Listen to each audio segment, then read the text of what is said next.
Hey, it's Alan Jaeger with Jaeger Sports, and as always, thanks for stopping by. So today we are at exercise 4 in our series on do this, not that, with your J-band exercises. And today we're going to go over exercise 4, which is elevated external rotation. Very similar, of course, to elevated internal rotation, but much harder.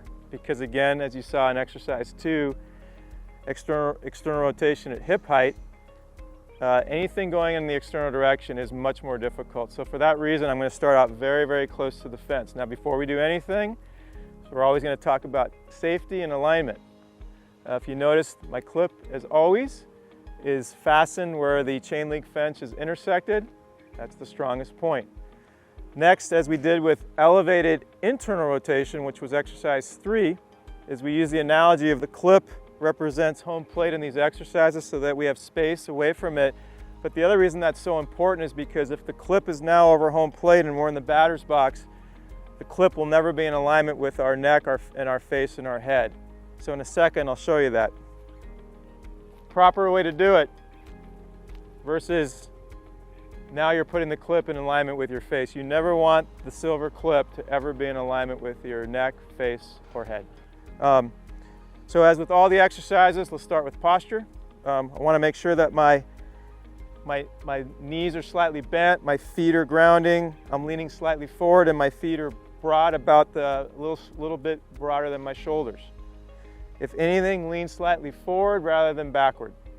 Okay, now if you'll notice, what I'm going to do is just get my elbow and clip in alignment over home plate, so to speak, and I'm just going to turn.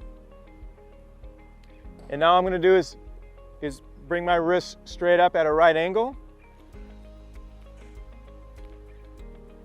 And the goal here is to not fudge by pulling my tricep and elbow forward to help the exercise out, leaning backward to help the exercise out.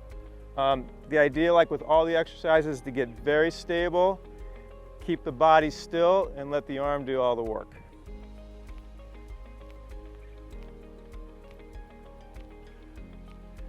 Like with all the exercises, we've talked about your breath.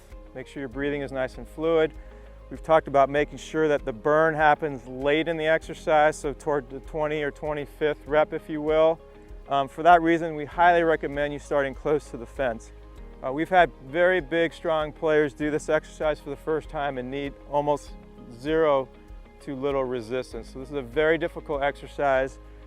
Having the proper posture, doing this correctly is not easy. So again, I'll do a little bit of a few more demos on the way out. And as always, thanks for stopping by.